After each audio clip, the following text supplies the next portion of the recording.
মূলত অর্ডার দিয়েছিলাম অ্যাবসোলেট barbecue chicken এবং আমরা অর্ডার দিয়েছিলাম আরোরা ফোর্ট থেকে।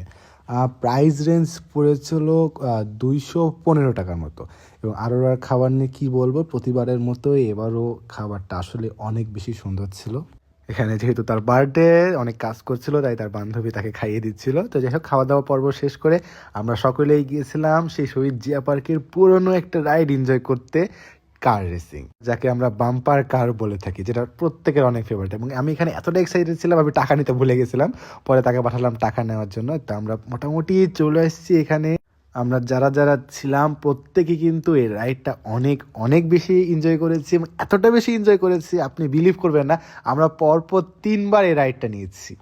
তারপরে দ্য মোমেন্ট যখন কেকটা কাটার মুহূর্ত আসলো এবং আমরা সকলে কেক কাটলাম। এবং আপনাদের একটা ইনফরমেশন দিতে চাই, নুসরাত কিন্তু নিজের কেক নিজেই বাসায় তৈরি করে এবং তার পেজের নামটা ছোট্ট করে আমি দিয়ে দিচ্ছি এখানে। এবং এখানে কেক খাওয়ার পর ইমন এসে সবার চেহারায় কেক মাখাচ্ছিল এবং পরবর্তীতে লাভিব যে ইমনের চেহারায় কেক মারছে।